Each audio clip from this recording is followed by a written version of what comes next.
No quisiera hacer de esto una presentación.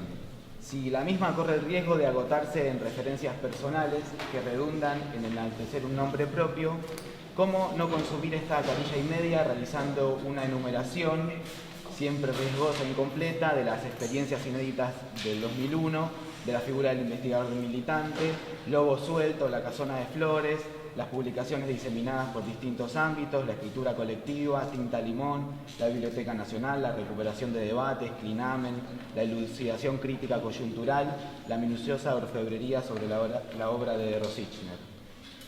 Preferiría escribir algo que provoque las fuerzas que una presencia puede. ¿Cómo convocar esas fuerzas? Entonces, rescato un recaudo que apunta el Rosichner lector construido por Diego. Encontrar aquellos autores donde hay cuerpo. Aquellos, aclara León, que pusieron en su pensamiento lo más íntimo. Y arma la serie de Freud, San Agustín, Spinoza, Marx, Scheler, Simón Rodríguez.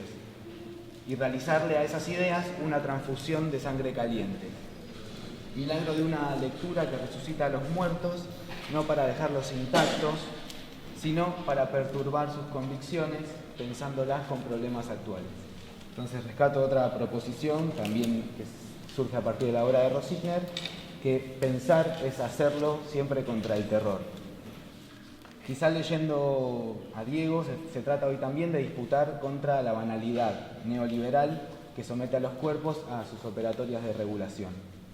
Venimos tensionando cierta sensacionalización obvia que se cuela en los estares en común, aquella que no para de preguntar cómo se sintieron, qué sienten, cómo se sentirán los despedidos, los que no llegan a fin de mes, los empoderados, el runflerío, como diría Valeriano, el otro Diego, con menos acceso al consumo, más puestos, menos ventas, más policías en las calles, menos guita. ¿Es eso lo que interesa? Escribe Diego: lo tóxico, esa inexpresividad, es la esencia misma de la cultura de lo normal. Pura sensibilidad insensibilizada, separación, desconexión, ignorancia del mundo de las fuerzas. Todo intento por preguntar o argumentar, por actuar o resistir dentro de la cultura, se sumerge de inmediato en una redundante impotencia. El dato no es nuevo, pero ahora se ofrece desnudo. Sin forzar la crisis, ruptura o fuga, no nos es posible comprender lo que pasa. De tanta apelación al orden, ¿dónde encontraremos, sino en la crisis, una verdad? Así como Artaud interpelaba una cultura incapaz de producir ideas con la fuerza semejante a la del hambre, quizás se trate hoy de producir ideas que rujan con la fuerza del grito. Y escribe: el grito como medio para recuperar la distancia que necesitamos de aquellas premisas afectivas que fijan nuestros pensamientos en la ineficacia. Toda idea, toda acción que pueda insertarse en la cultura sin producir sus propios modos de gestión y gestación, sin apuntar aunque sea en la intención a herir su régimen sensible, está ya derrotada. Con una gran ventaja, y es que nosotros no nos preguntamos cómo hemos llegado acá.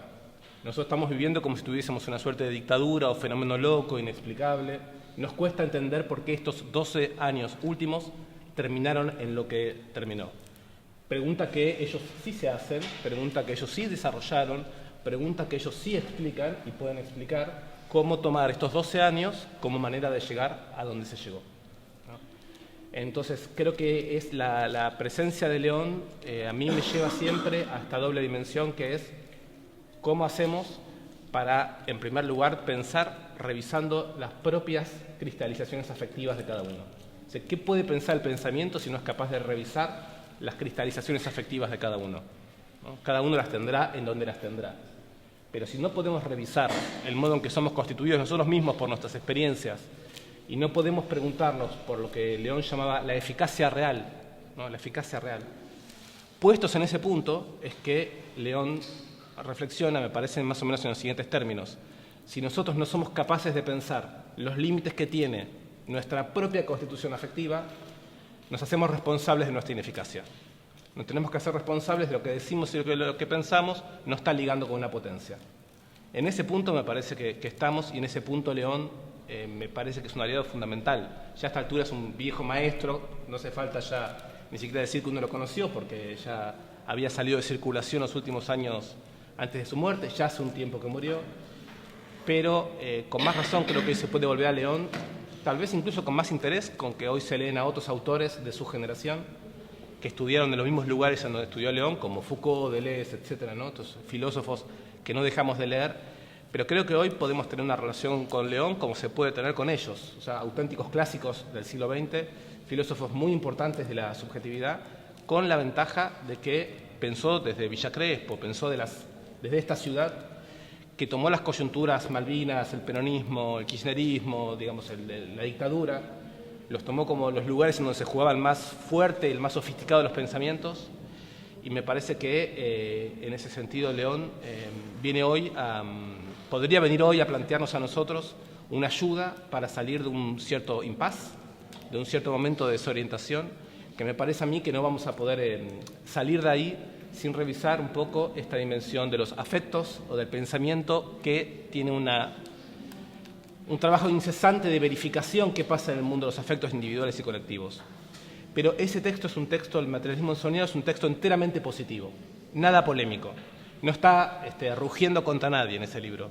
Y en ese libro lo ensoniado quiere decir simplemente el hecho de la resistencia a permitir que la dimensión afectiva sea recortada de la dimensión intelectual lógica o del entendimiento.